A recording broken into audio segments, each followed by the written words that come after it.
Cet homme aperçoit un accident de voiture sur l'autoroute. En tant que voleur, il calcule ce qu'il pourrait bien subtiliser dans la voiture. Pendant qu'il observe la scène, deux hommes munis de caméras surgissent derrière lui. Ces deux-là ne sont pas venus pour porter secours, mais spécialement pour filmer la scène d'accident. Ils se bousculent pour capturer chaque angle de la scène, craignant de rater le moindre détail.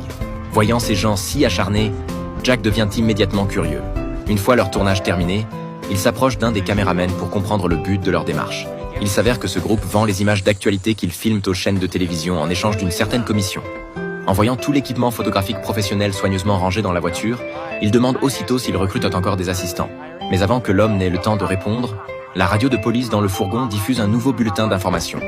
L'homme appelle immédiatement ses coéquipiers. Ils montent précipitamment en voiture et foncent vers le lieu de l'accident. Face à ce refus, Jack ne se décourage pas, au contraire, cela l'excite encore davantage. À ce moment-là, il n'est encore qu'un sans-emploi qui ne sait que voler à la tire, survivant habituellement en dérobant des grillages et des plaques d'égout, ce qui lui donne l'impression que son avenir est complètement bouché. Cependant, alors qu'il pensait continuer à errer ainsi dans le vague, la scène de l'accident du début lui redonne espoir. Le lendemain matin, Jack attend devant la télévision. Très vite, il voit diffuser à la télé la scène d'accident de la veille. Cela renforce sa détermination à se lancer dans cette profession. Il se lève et passe rapidement à l'action, volant une coûteuse voiture de course professionnelle au bord de la route. Puis, dans un magasin, il échange cette voiture contre une caméra perfectionnée et un récepteur d'écoute de la police. Le soir, Jack utilise cet équipement d'occasion pour commencer son attente dans la rue. Très vite, il reçoit son premier rapport de police.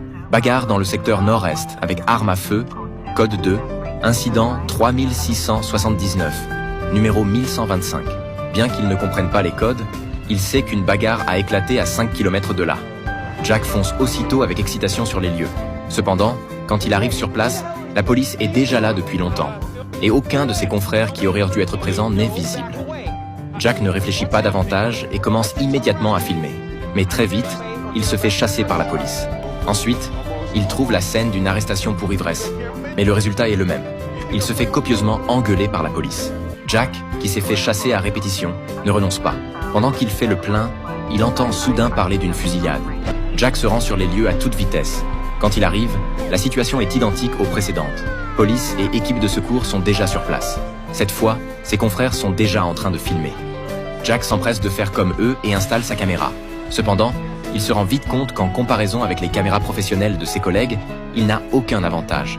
Pour filmer des images différentes, Jack s'approche carrément du blessé et commence à filmer en gros plan.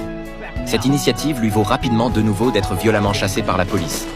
Même ses confrères qui filmaient à côté en subissent les conséquences. Face aux plaintes de ses collègues, il ne dit pas un mot, mais apprend grâce aux informations glanées dans leur conversation